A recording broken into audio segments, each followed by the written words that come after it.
Hey guys, how's it going? Robert Warshak here, and we're going to cover some of the new cards. We're looking at Paladin right now. In the last one, we covered the Druid, Hunter, and Mage. Now we're covering the Paladin, all the new cards.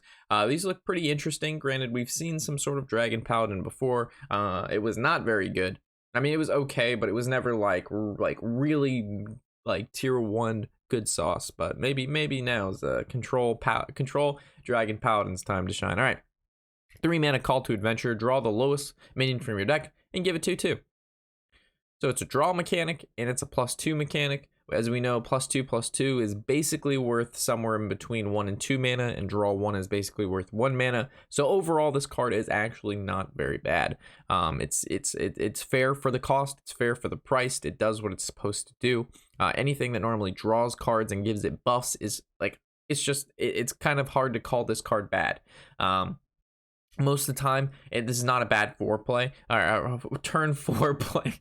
Like for turn 4, you play this, you get a 1/1 from the deck, or maybe a 2/1, and then that turns into like a 4/3. And depending on what it is, Righteous Protector, for example, has Divine Shield and Taunt. So playing like a 4 mana, 4/3 with Divine Shield and Taunt, and you got to draw a card out of your deck, thinning it out, really isn't that bad. Granted, it's kind of slow for aggro style decks. This is more of like looking like a mid-range / control deck card. Even control deck, it may not actually be enough value, but it's not necessarily a terrible card at all. It's just, where does it fit right now is more so what it means, or we're so like, it's going to be dependent on if it sees play or not. 1 mana Desperate Measures, twin spell, cast a random Paladin secret. Why? Why are all these cards just cast random things? We saw it on Mage, we saw it in Druid, we didn't see it in Hunter. Well, that's next. So, not a fan of this card. Really not. Sorry. I'm just not a fan of summoning random things for 1 mana. Nazari, hopefully I said that right. 10 mana, 4/12. This guy is a thick Ysera. Battlecry, restore both heroes to full health. It's a big, thick dragon, big, thick ability, very control-esque, if you can't tell. Healing yourself to full can be just as good or bad as healing your opponent to full. So, if you're playing against an aggressive style deck and he's still at 25, 30 life and you're at like 4, playing this guy can be huge. If he had Taunt, this card would be actually maybe fairly good. But overall, I don't think his it's hard to want to call this card good because Paladin already has a lot of healing, right? And that healing is fairly cheap. Like, you don't need to pay 10, like healing to full is nice and the body's okay, but for 10 mana, I want some ongoing super, like, if we think of Uther, like the Death Knight, not that it needs to be that good, but you know what I mean? I paid 9 mana, I get 15 in healing, I get 15 at like basically damage through the weapon, plus I get a redo at hero power, and if I get 4 of them, I win the game. It's 10 mana, and it's just I'm not saying they should reprint Death Knights, but it's just like, for 10 mana, like, I would rather play Sunkeeper Tarim over this guy, and that's for 6 mana, just because Tarim has like immediate board impact and can win you games. This guy is solely just defensive play. That's all he is, unless you have some way to like turn Paladin's heal 30 into deal 30 for just your opponent. But I'm not a fan of this guy. I'm really not. I mean, he's super cool. I like the picture, you know what I'm saying? I'll probably play him to check him out, but he is not a fan favorite for me. Duel, summon a minion from each player's deck, they fight. I mean, this is definitely like a big Paladin card, like you know what I mean, like a big minion Paladin card. Like you're playing against oh, okay, well maybe like you could play like this guy and then you duel him out, and then you have a card to like copy him. That's a way to cheat him out and generate one. Granted, the first one you summon doesn't get the Battlecry, but like still. Yeah, Duel's not bad. Mid-range / big dragon Paladin. I mean, it doesn't look terrible. Plus, this is like a combo disruptor. So if you're playing against some sort of like Mechathune deck, and you can pull out a combo piece, or it doesn't even have to be Mechathune, like Malagos, Togwaggle, like this is not a bad card at all for combo disruption in like a mid-range Dragon Paladin, Or even a control dragon paladin. Yeah, this is big disruption right here. Big disruption. It's a large quantity, man. I mean, spending 5 mana to possibly disrupt is very expensive. But at least there's at least options now. Like before, sometimes you just have to, like, your deck, literally there's not a single card you could put into a deck to defeat, like, say, a Mechathune. If you're like, I don't know, if you're a control warrior and you're playing against, you know, your odd control warrior, and you're playing against like a Mecha Druid or a Tog Druid, you kind of just lose. If you don't run Geist and all that stuff, you just lose. There's not a card that you can put in your deck. So this is at least something. Commander Ryza, the legendary Paladin card. 3 mana, 4/3, so good stats. Your secrets trigger twice. Oh, I don't like cards like this. Like, it's not necessarily bad. So like now, like this card makes sense. The Desperate Measures, you know, like play random secrets. Those random secrets trigger twice. Pogs. Like, but it's not as good as it seems, because like secrets that trigger twice, like the one that gives it Divine Shield, it can't have double Divine Shield. So that's kind of pointless. It could, like, technically if they attack it, it gets Divine Shield. Yeah, I don't think it would work like that. So for example, you get the one like the Divine Matrix or whatever Matrix, and then like it gets the Divine Shield, and then it gets it again, and then they hit it. It still has no Divine Shield. It's not like they hit it, it gets lose Divine Shield and then re-gets Divine Shield. Like Noble Sacrifice, you get an extra 2/1. I guess maybe an eye for an eye. You know, you could deal double damage to their face potentially. You know, summon a minion, its health goes to 1 twice. So I don't think this card's that good, unless they make more Paladin secrets that actually, like, triggering twice would, like, generate some big value.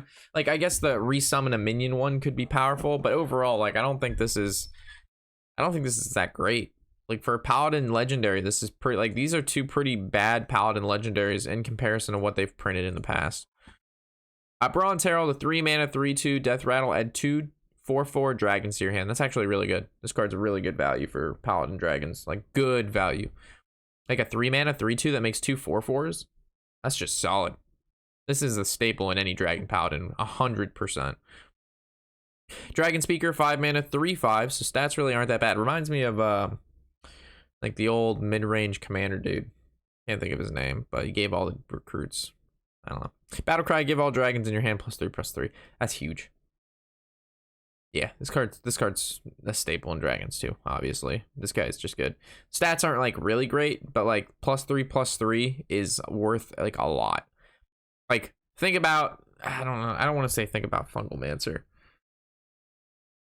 It's even if you have 2 dragons in your hand, 1 dragon, if you have just 1 dragon, it's like okay. If you have 2 dragons, completely worth it. If you have 2 dragons or more, this card's insane. Insane. Never Surrender. Secret. We were just talking about secrets. 1 mana. When your opponent casts a spell, give your minions +2 health. So if this triggers twice, obviously much better than, like, let's say a Noble Sacrifice. So yes, Never Surrender triggering twice, +4 health for all of your minions. So imagine that they have Commander Ryza, right? And then they Desperate Measures and randomly generate a Never Surrender, and then you go to like Frostbolt to Commander, and then it triggers, and then it has 7 health, and your Frostbolt was wasted, and their board just got buffed. Holy shit, that's so triggering. Well, this card's really good with the Commander. If there's more cards like this for Paladin, then this card would be insane. But since this is kind of like the only one, it may not be as good. But maybe this is just, maybe the Never Surrender is just enough to make the Commander like super good. It's hard to say. We'll see. And Lightforward's Blessing, 2 mana twin spell, give a friendly minion lifesteal. Not a fan. I think this card's bad. Priest. Catrina, 8 mana 6/8. I already can see the summon. At the end of your turn, summon a friendly minion that died this game. So immediate, alright, pays 8 mana, decent in stats, does something immediately. Meets all requirements of being good card. I think this card is good. Like summoning a minion that died, obviously, again, fitting in more. Like, imagine, like, so this is gonna happen. Catrina's gonna die. You're gonna summon a Catrina. Catrina's gonna summon a Catrina. Now you have to kill both Catrinas, because if you don't kill both Catrinas, the Catrinas are gonna make Catrinas. And those Catrinas are gonna make Catrinas. And everybody's just gonna keep making Catrinas. Eventually you'll have, like, imagine this being the only minion in the deck. That would be so disgusting. Granted, I don't think just seeing a single minion priest is maybe the best way to go about building the deck, but you get my point. Like, she's just very, very high rolly in the sense, like, you don't deal with this card, bad things are gonna happen. So like hexes, polymorphs, things that are able to like transform minions will be quite powerful. Or, you know, the ability to, like, if she resurrects like a chicken or like, you know, a frog or a sheep, because it just says summon a friendly minion that died. So, you know, disruption to the pool of cards that have died on the priest side will be fairly important if like Resurrect Priest is resurrected after the card rotation, because as we know, they're losing like a lot of cards. 2-mana 2/2 Battlecry, transform into a 2/2 copy of a friendly Death Rattle minion. So he basically just copies into a Death Rattle minion, and he just keeps his stats. Kind of just looks like a win more to me. Unless there's like a really good priest Death Rattle, like I don't see why you'd play this card, because you could just play like again, I'm not a fan of playing cards like this when I could just play like the minion I want to play. So if I want to play two, like you could play this in a like a statue, for example, and then a shadowy figure, or you could just play two statues. So not really a fan of the shadowy figure. Granted, we haven't seen all the priest cards, so maybe there's like a super good Death Rattle that we'd want like multiple copies of, but so far not so much. Mass Resurrection. Summon 3 friendly minions that died this game. So basically they just got Spellstone, but instead of having to level it up, they just went in the middle and just said, you know what, you're going to pay 2 more mana and you're going to get 3 minions, and instead of it being a 7-mana Resurrect for 4. Ugh, this shit again. Well, okay. Well, the Divine Spirit Inner Fire Priest will live on, chat. And it's technically 4 minions, because if the Mass Resurrection hits the Catrina, then it's just going to resurrect like another minion anyway at the end. So it could possibly be like, you know, 5 minions. If no, it'll never be 5 minutes. It'll max be 4 if it summons a Catrina. Ugh. Well, good card. Shouldn't have to say the card's bad or good. Like, shouldn't have to say how good this card is. It's obviously very good. Evil Constrictor. 2-mana 2/2 Death Rattle, add a lackey to your hand. So like shadowy figure into the Evil Constrictor. Wow, super good combo, never before seen. I mean, it's fairly weak. It's not really a card you want to resurrect. So the Resurrect Priest is going to be much different than the deck that plays like, you know, Madame Lazal and, you know, the Evil Constrictor, the shadowy figure. Like the big Resurrect deck is not going to play these little guys. So Rogue. All right, we'll leave off on Rogue, and then we'll finish off with the Shaman, Warlock, Warrior, and Neutrals in the next video. I haven't even seen this card. 2-mana 2/3 Battlecry. If you're holding a card from another class, gain 1/1 and rush.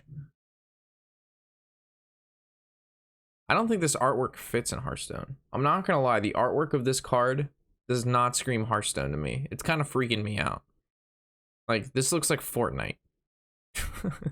Like this, her face is not Hearthstone at all. Like this artwork this needs to be cleaned up. But anyway, the random rogue deck or the test rogue deck or the academic espionage rogue deck, as we all know, like a card like this is just really good. It's a 2-mana 3/4 with rush, and most of the time you're holding a card from another class. If there's like, we need some like, you know, cheap card generation, so like before we had hallucination. But I don't know if we're gonna get anything more like that. But overall, like, this card individually is very powerful. Nos Whisker, 7-mana 6/6. Whenever you shuffle a card into your deck, add a copy of it to your hand. So, I saw like a post with this guy. You know, you like play this, then you go prep, and then academic espionage. Let's say your hand is like fairly like light. You know, it shuffles 10 cards into your deck. They're all 1 mana. You get those cards into your hand as 1 mana. You get to see what's in their deck. So not only did you basically just draw 10 cards, they all cost 1 mana, and you saw everything that was shuffled into your deck, so you can play to that as well. So very powerful in the academic rogue. Or, you know, maybe there's like with the new the scheme, you know, choose a minion, shuffle 1 copy of it into your deck. So like, you know, you guys see what's going on here. A lot of like shuffling, a lot of adding to your hand, a lot of value. Like Rogue is looking like a value fucking truck. Like, they deliver the value daily, maybe even hourly, but definitely a lot of value in Rogue. Lots of it. Wow. Vendetta, 4 mana, deal 4 damage to a minion, cost 0 if you're holding a card from another class. Really good. Again, I mean, it's only played in one deck, and that's going to be like the random rogue, the copy rogue, the test rogue, however you want to call the name of the deck. They're all the same thing. This rogue is an absolute staple in that deck. Really good. The 0 mana, deal 4 damage to a minion is like combo activator, like buffs with spell damage, like kills minions most of the time, like small to medium, good early game. Unidentified Contract, destroy a minion, gains bonus effect in your hand. So this has like multiple different copies of itself. Very similar to the Unidentified Shield that Warrior has. It's a shit card. No one plays it. So if it's anything like the Unidentified Shield, then the answer is no one will play this. But it looks like destroy a minion and then gains the bonus effect, which most of the time the bonus effect could be like worth it. Keep in mind that rogues are losing Vile Spine Slayer, so they need something. I think a turn 5 kill whatever minion was kind of too much, so they leaned on turn 6 kill whatever minion. So now it lines up with like cards like Siphon Soul and whatnot. So it doesn't particularly seem that bad, but it's very expensive. Very expensive to kill a minion. 4 mana, 4/3 Battlecry, discover a spell from another class. I don't think this is like the most overwhelmingly powerful, you know, random rogue card that we could have gotten. It's okay, but just like the fact that it discovers it's decent. It's adding cards to your hand, so you get like the combo activators of your Underbelly and your new what is it called, Vendetta. But it's very slow against more aggressive style. Like if this was like a 3/4. I would like it a little bit more because it's a 4/3, you know, 3 health is not a lot for a 4 attack minion. There's 1 drops that have 3 attacks. So it just does not line up well there, but it's not a bad card. I think it's quite okay. It just could be better. I want to see the random rogue be really good. The other legendary rogue minion, 6 mana, 5/5, so stats are okay. The Battlecry, if you control a lackey, choose a fantastic treasure, and the treasures from what we remember are like Martin Fox's. I just said that, super Fox's. Fox's treasure. So you know, it's just like, you know, draw 3 cards, they all cost 0. You know, discover a legendary minion and summon 2 of them. So the treasures are actually pretty good. It's the normal Martin Fox. If you don't know what they are, you can check them out. They're all very powerful. It's good if you're doing anything with the lackeys and whatnot. Like, you know, it's good stuff. So we've covered the Togwaggle scheme and we covered the Miscreant already. So with that, we're going to wrap it up here. Hopefully this video wasn't too long. It felt like a little bit longer than the first one. But again, I want to keep these below 20-15 minutes long. And the next one, we're going to do Shaman, Warlock, Warrior, and then the neutrals. So with that, I will catch you in that video or on stream. As always, guys, I'm Robert Warshak, and happy whatever the hell day it is.